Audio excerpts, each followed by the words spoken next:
All right, we're up and running. I'll stay over here close to the computer because the portable mic for some reason is not registering with my laptop. And since I was a little bit late, it's going to be the microphone on the computer that we'll be recording today.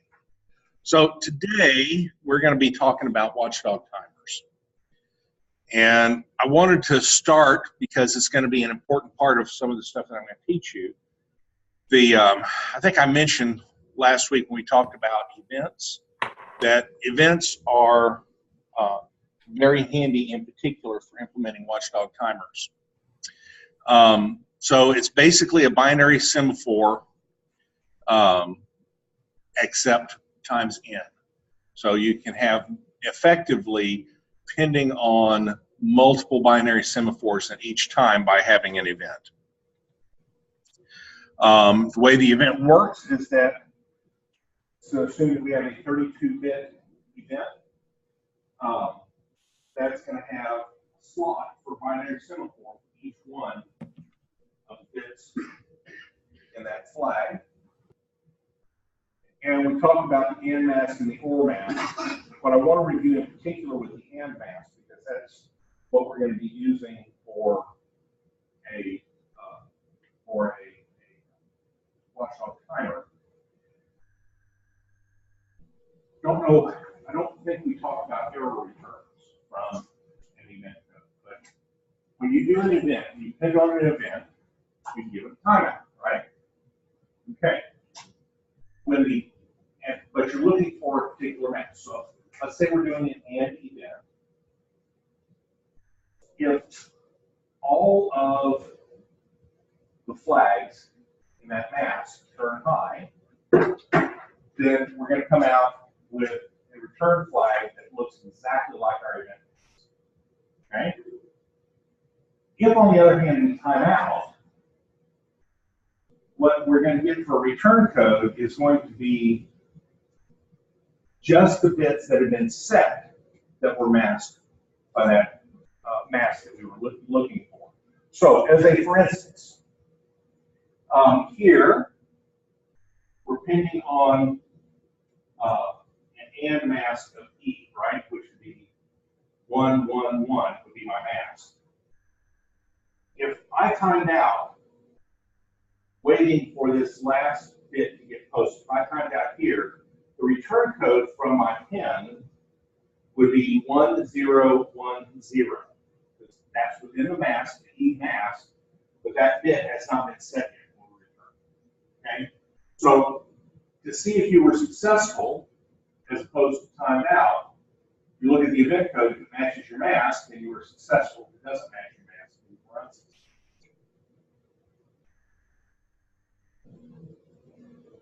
So let's talk about watchdog timers. Who here has ever used a watchdog timer? Anybody? Okay, so tell me about what a watchdog timer does for you.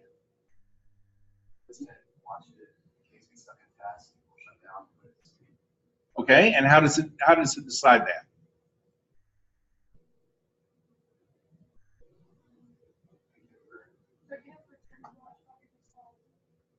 Yeah, you have to. It's called the technical term is called tickling the watchdog. Sometimes it's called tapping. I usually call it tickling. But think about a watchdog timer as a really as a friend that is constantly demanding attention.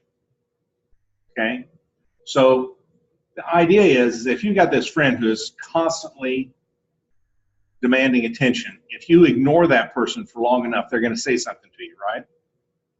So instead of just ignoring them, what we're going to do is we're going to poke them every now and then. Okay, so you're talking to the watchdog timer saying, poke, poke, poke, poke, poke. As long as you keep poking, the watchdog timer doesn't bother anything. Okay. If you don't poke for long enough, the watchdog's timer says, whoa, there's something wrong here, nobody's talking to me, I'm going to reset everything. So a hardware watchdog timer, almost every microcontroller manufactured today has a hardware watchdog timer. And in general, it's set up to be a relatively long period of time. Long meaning not minutes, long meaning 400 or 500 milliseconds to maybe as much as 2 seconds. So that kind of a time frame. Sometimes they're a little bit faster, but the idea here is that you don't want to go on for a long period of time before you cause reset. So if you're doing an embedded system that has critical operations, you want to use a watchdog timer. And in fact, the stuff that we designed commercially at Paragon, we won't ship a product that doesn't have a working watchdog timer in it, because what happens is that if you ship a product that doesn't have a watchdog timer, then you get this phone call. Hey, we're using the product and it's locked up. What do you mean it's locked up? Well, I can press the buttons and it doesn't do anything. There's an LED that's on and it's steady and it was supposed to be blinking. And it won't do anything. Okay. Well, I guess you're going to have to unplug it from the battery and then plug it back in, right? That's typically what that cure is. What you'd prefer is for the operator to never see that, right? I would much rather have the situation where somebody is doing something, as long as it doesn't cause a safety issue. I'd much rather have the situation where somebody's doing something, the processor loses its mind and it doesn't work for a second and then starts working again. Because then the conversation is, so I was working with it and it stopped for about a second, but it's doing okay now. Well, are you sure you were pressing the button? Now is my conversation. It becomes less my fault. So basically it is, a watchdog timer is an independent piece of hardware.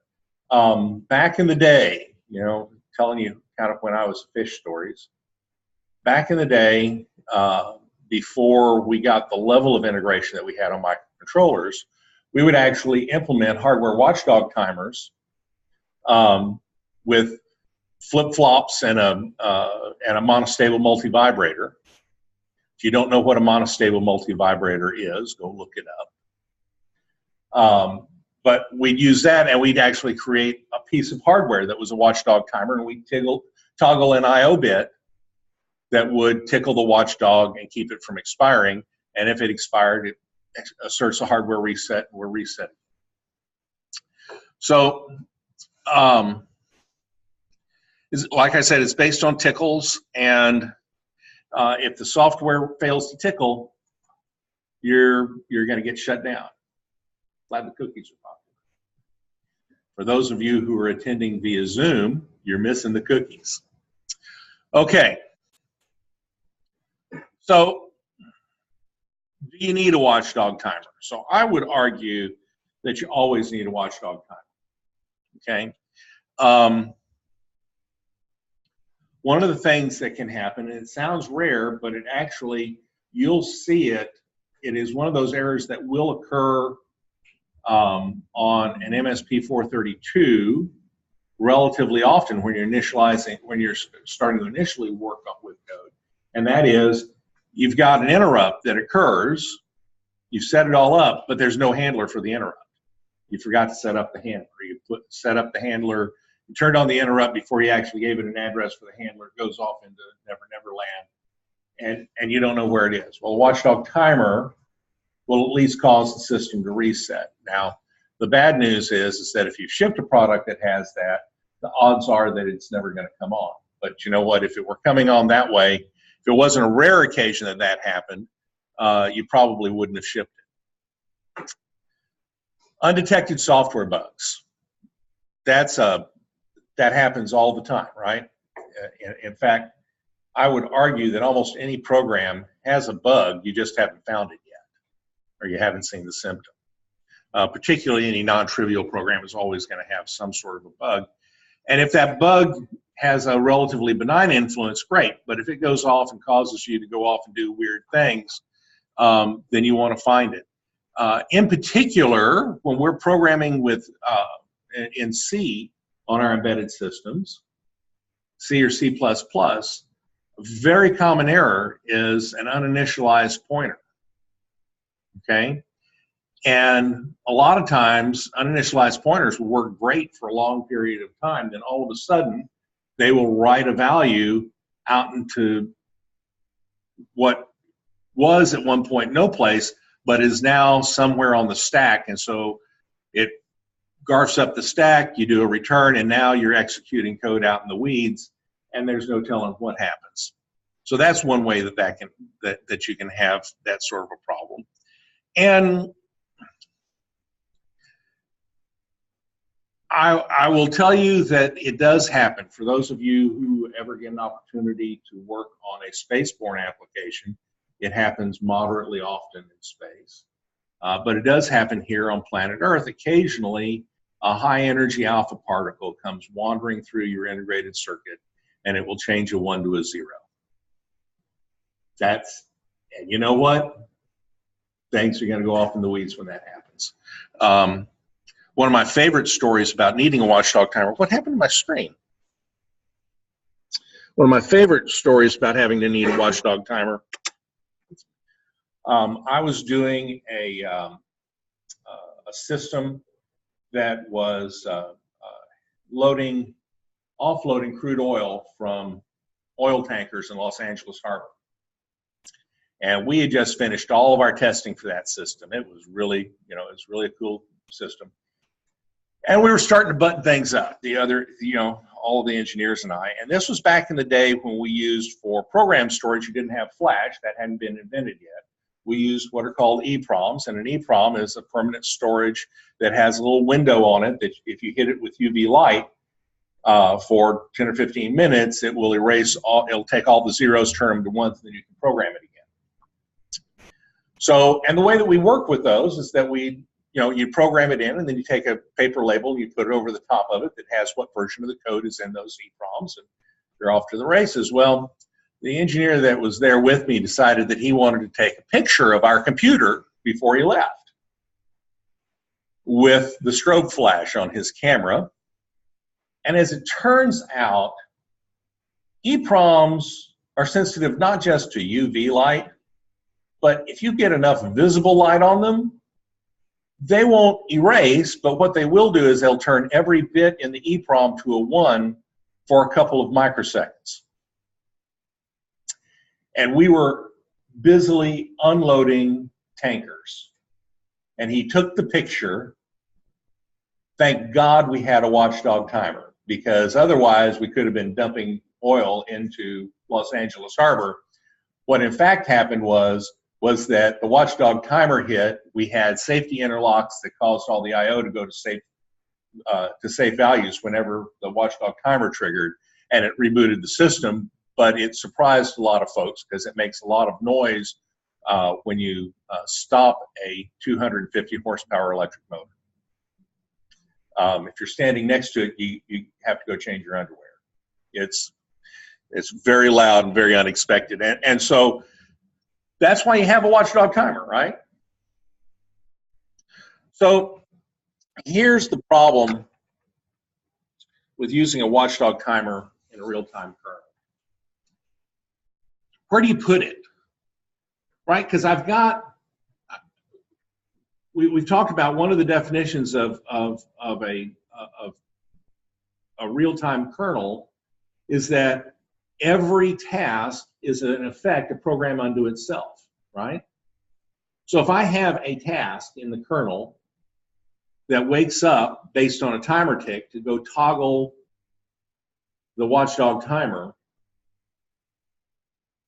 and my watchdog timer doesn't time out, all that I've actually proven is that my timer interrupt works, right? The timer interrupt's waking up, it's causing the task to go run that toggles the watchdog timer, goes back to sleep. Everything else could be out in the weeds, right? So just toggling the watchdog timer doesn't get it for you with an embedded system. So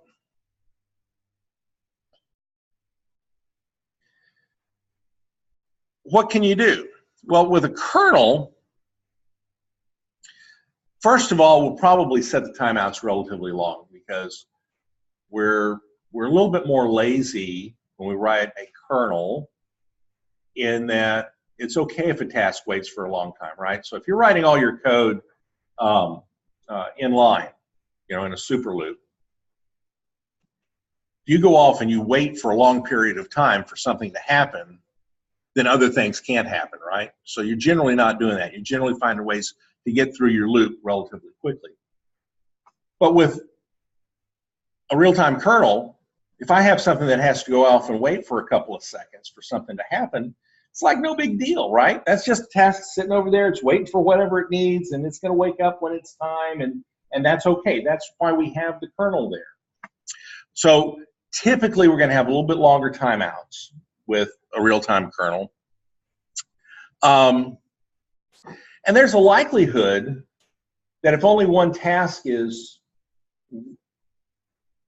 in the weeds, that everything else may still be working just fine.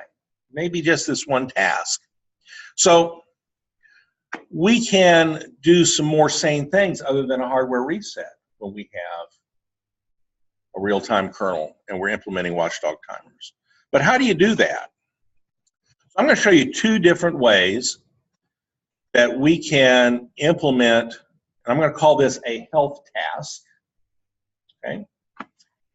And so you guys saw how many of y'all have opened up the base project I gave you for the homework? How many of you have opened it up? Okay. So if you've opened it up, you noticed that I'm telling you not to create your tasks in main, but to create them in another task that also initializes the LCD display. Did y'all notice that?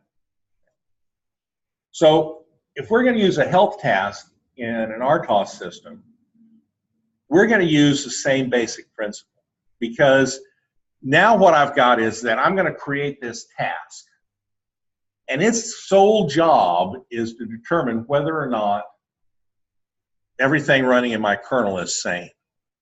Okay? Well, for it to know that everything running in the kernel is sane, it kind of has to know what's running, right? Okay. So one of the things that I always do, this is not a requirement to make a health task work, but to me it makes it easier for everybody to understand what's going on. The way I always create an RTOS system is that in my main, the only task that I create and start before I start the BIOS is the health task. Okay? The health task comes up, and it is responsible for getting all of the other tasks started and initialized. Does that make sense to you guys? So if we were going to do something like that with, let's say, the example code that I gave you, so in that example code, what we're doing is that we are doing all the initialization for the LCD display before we start other tasks. And the reason that we're doing that is that we don't want any task writing to the LCD display before it's ready to start receiving stuff, right? So if I were going to do that with a health task, I would do all of that stuff first that's associated with that, starting up that LCD task. That would be the first task that I would start. Keep in mind, because I'm making this a health task as opposed to inline code in main, when it starts executing, the kernel is running. So all the kernel provisions that I need to do my initialization are all running. It's just the only task happens to be the health task. So now I can start these tasks one at a time. And while I start tasks, I can decide how it is that I'm going to communicate with them and all of that. So let's talk about what we've got here in this particular architecture. So in this case, I've got 3 tasks that are doing something. Okay? Task 1, task 2, task 3. I have my health task. And the idea here is that the health task is going to create all of these guys, and he's also going to create an event flag. Okay?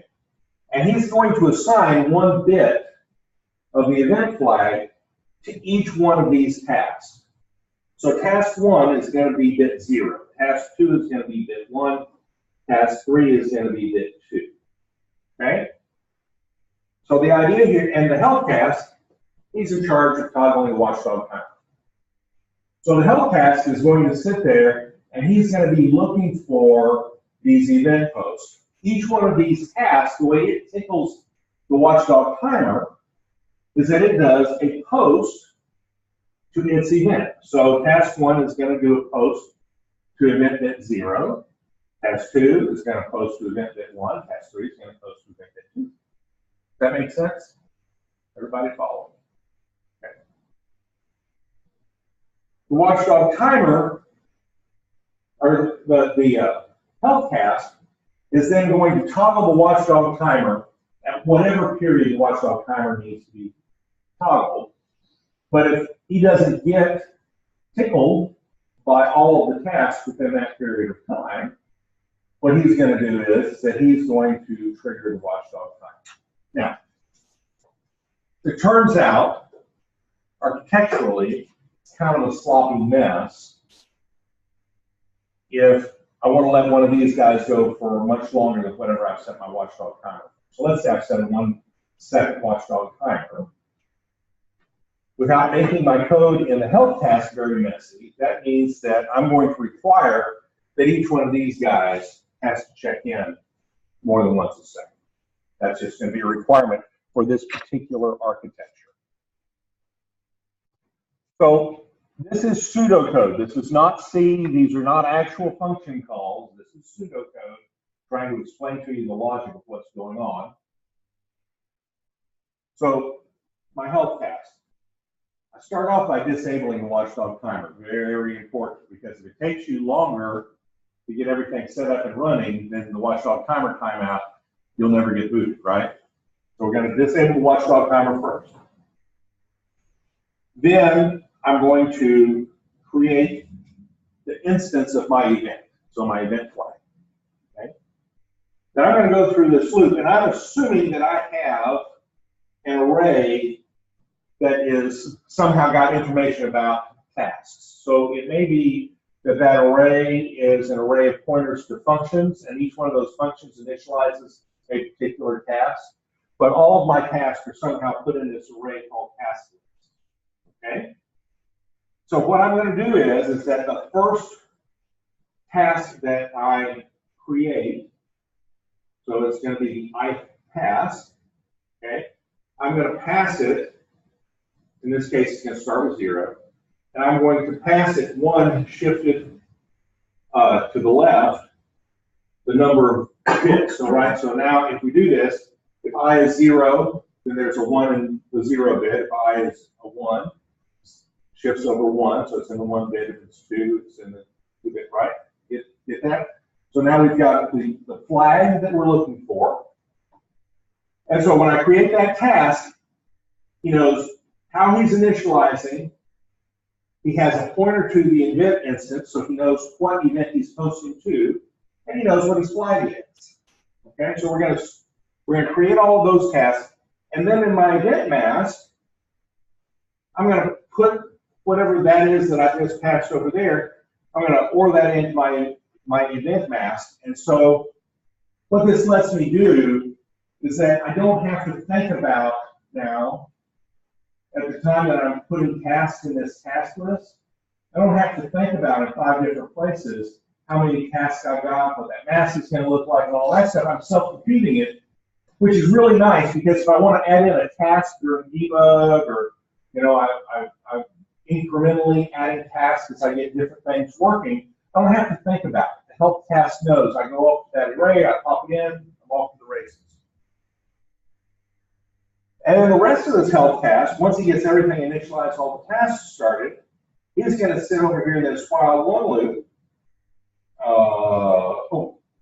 We should have done an enable watchdog timer here. Oops. So we've enabled the watchdog timer. Now we're in our while loop. And basically what he's going to do is he's going to pin on that mask. Okay?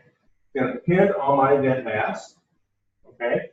And that timeout is when I should be toggling my watchdog timer, because that gives me choices.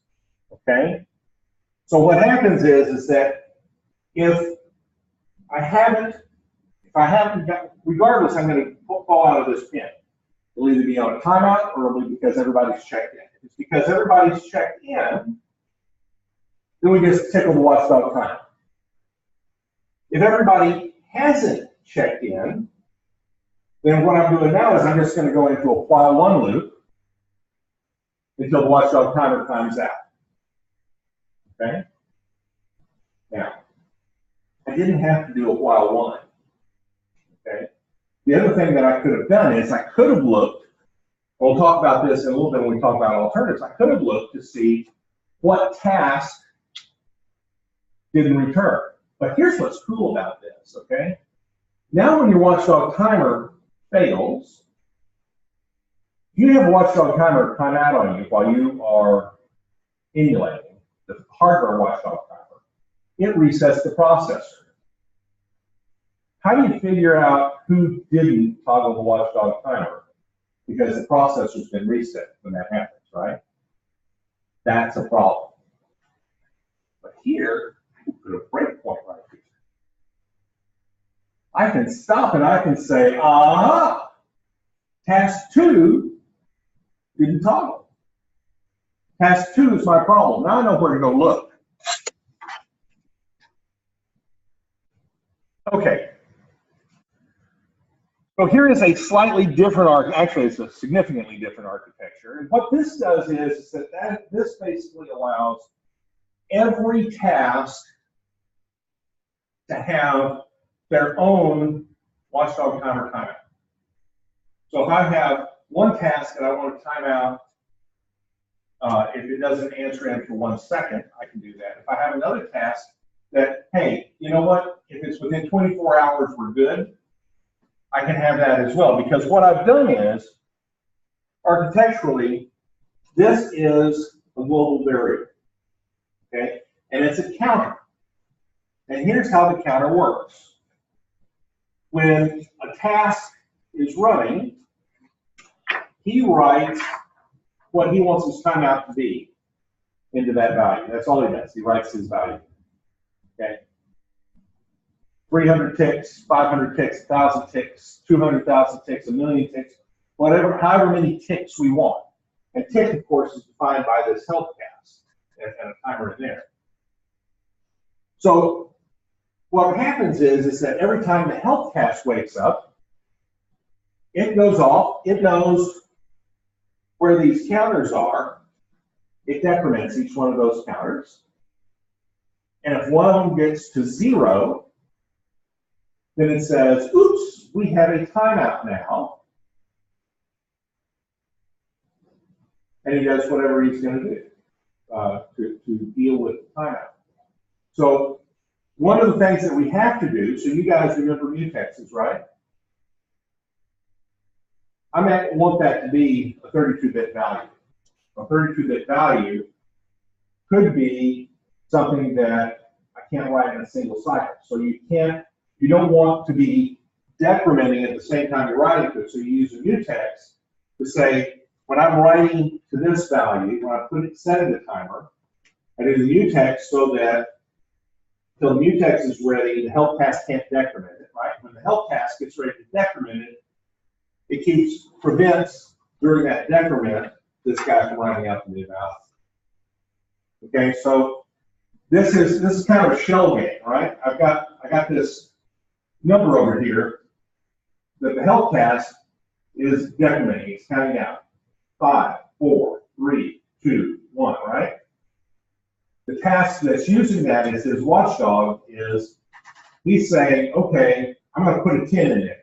So it's going to go 10, 9, 8, 7, 10, 9, 8, 7, 10, 9, 8, 7, 6, 10, 9, 8, 7, 6, 5, 4, 3, 2, 1, disaster. Okay?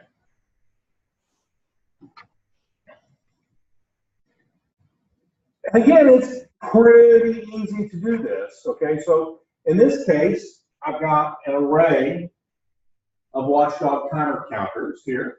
And so I'm passing the address when I create in my health task. When I create the task, I'm passing the address of the watchdog timer and the address of the mutex that's protecting that particular watchdog timer. Now, simplification of this would be, instead of having, and it won't hurt performance significantly, but it takes a lot less memory because you have fewer mutexes. You can have one mutex that you use for all of the watchdog timer counters. Okay, that's possible.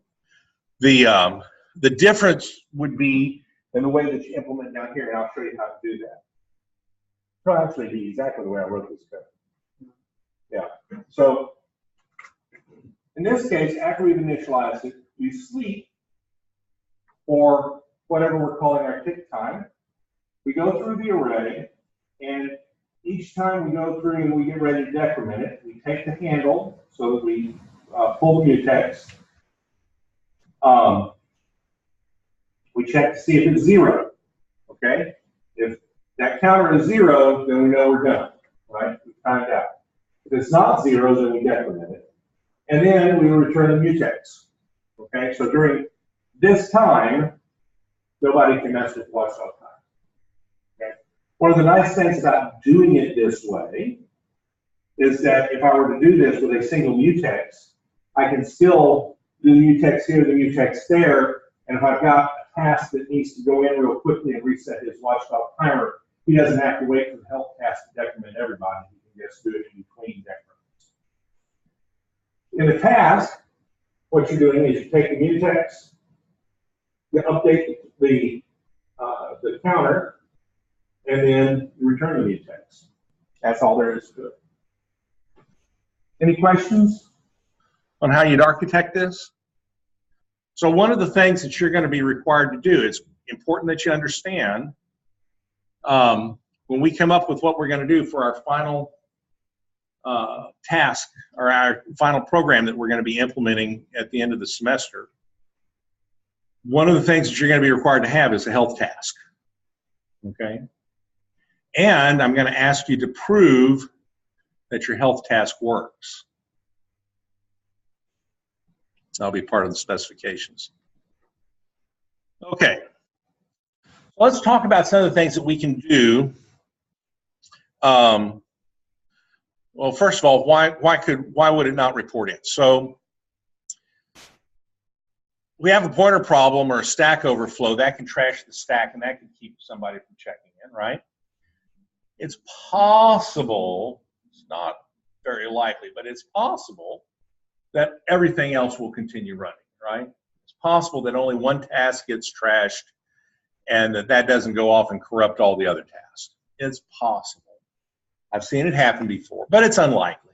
More than likely, when we have a pointer or stack overflow problem, it trashes everything and you're just going to get a hardware reset because the big hardware timer is going to watch out.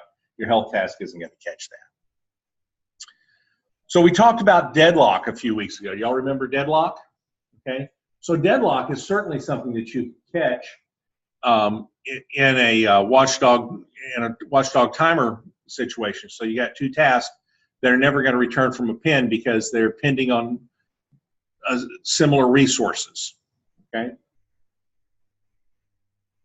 That particular problem is something that you might not catch and debug, that only shows up very rarely. And the beauty of having your watchdog timer catch that is that now there are a number of things that you can do. Some of them, one of them obviously is reset and start over, right? And then it at least won't happen until you come up with the same set of circumstances. But there are other things, and we'll talk about those in a second, that you can do here. Now you've got some choices. You can have something that pins without a timeout, and then for some reason the event never happens. Okay, don't know why, but you can see the situation where you go in, you do a pin, you haven't got a timeout because you thought you could depend on that event happening all the time, and then it doesn't happen. Okay, could be a hardware problem. Could be a corrupted timeout value in a pin. So you have a pin with a timeout, right? But something happened that corrupted that value, so now it's much larger than what you really wanted it to be. And you could also have an unintentional infinite loop that doesn't have a pend in it. Now that, in a preemptive operating system, is not going to cause a problem, right? So if you have an unintentional loop in a preemptive operating system, as long as you are not the highest priority task, you won't stop everybody, okay? And you get into that infinite loop, right? If you're the highest priority task, the preemptive operating system is going to wake up, but he's always going to turn you back on because, hey, you're the highest priority task. But if you're a low priority task, then other things can happen, right? So a lot of your system may be working when you've got this infinite loop over here that you didn't know that has no pins in it. And so a watchdog timer can also catch that, because in general, you do not put watchdog timer tickles inside of loops, okay, other than the main while loop for the task or the program. Does anybody know why that's a bad idea to put them inside of loops? So one of the most common reasons for triggering a watchdog timer is because the conditions that cause you to exit the loop never happen because of a programming error. And so if you put a watchdog timer toggle inside of a loop, you've defeated, to some extent, the purpose of the watchdog timer toggle, okay? So you want to be toggling it at the highest level of your main loop for either the main loop or for the task, okay? So what can you do? So if we know what task is not responding, one of the things that I can do is that the operating system lets me stop a task and restart it as if it were never started before, okay? So that's kind of cool, right? So now I can just, basically, I can reset that one task.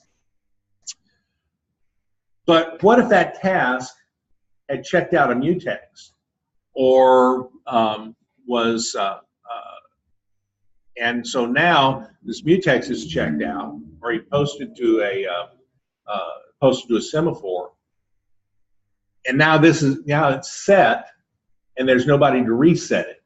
So if the reason that the offending task stopped toggling was because he was waiting on a mutex, or he was holding a mutex when the problem happened, then resetting him is not going to fix all of the problems, right? Because that mutex is still going to be held, okay? So the next thing that I might do is that if I have a task and a group of tasks that communicate with one another, then maybe I stop all of those tasks and just restart those, including deleting all of the mutexes and semaphores and buffers that were associated, deleting and reinitializing all of those guys at the same time and restarting them as if it were at the beginning of the program. That's a very reasonable thing to do and often can fix things. One of the things that I can do is I can set my I/O operations, all my I/O, to safe locations, like I was talking to you about in the case of what happened in Los Angeles Harbor, and put all my I/O to a safe state, whether that's a high or a low, I don't care, and then let the hardware timer reboot. Now, why would I want to let the hardware watchdog timer reboot the processor rather than just jumping back to the origin of my code to do a reset?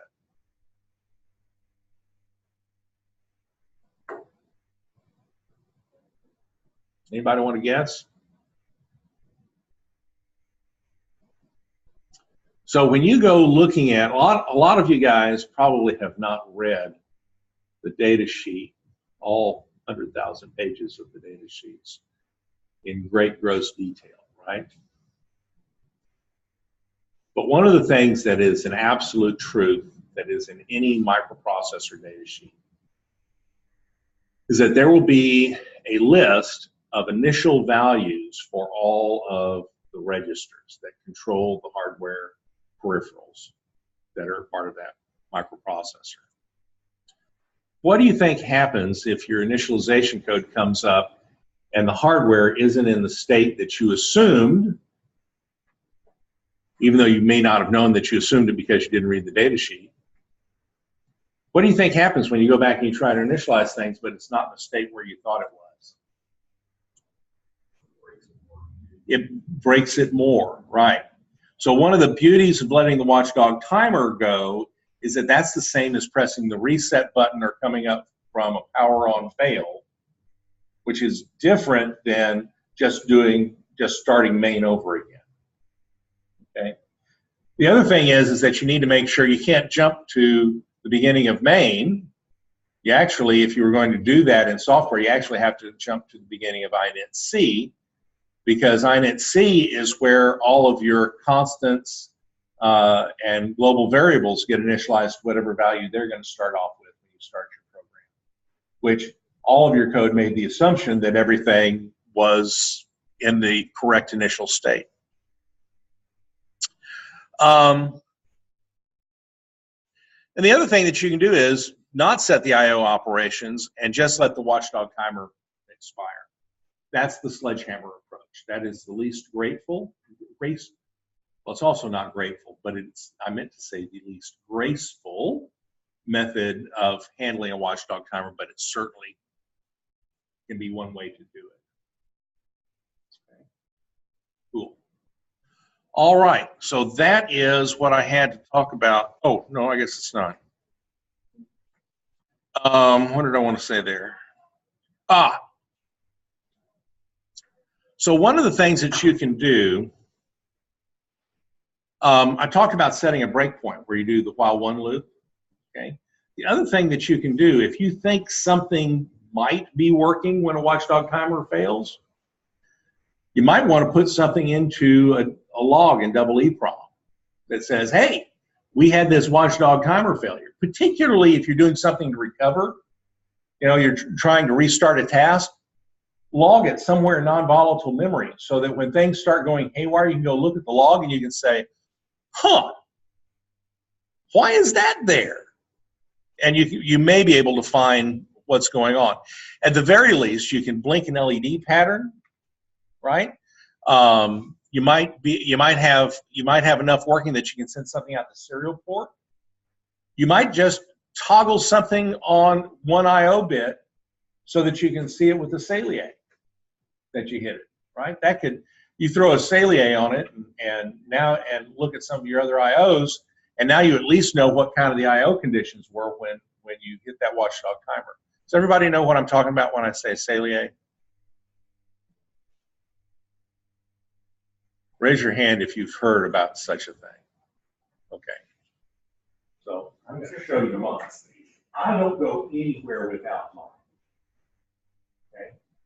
This is we have them here. We're getting ready to do the capstone project, or when you do anything associated with doing I2C, I2S, SPI, any kind of serial communications, you're definitely going to want this.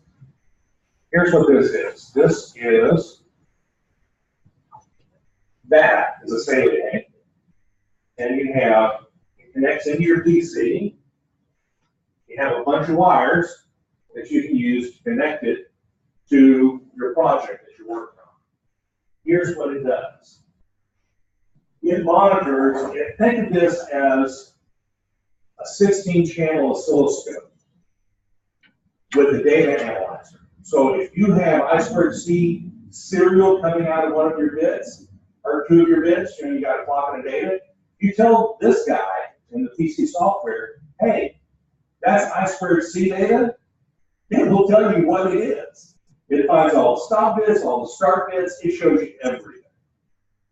It's really, really cool. So when you start running into problems, the Salier will get you out of it. And you can check them out from Roseanne. So that's what I mean by Salier.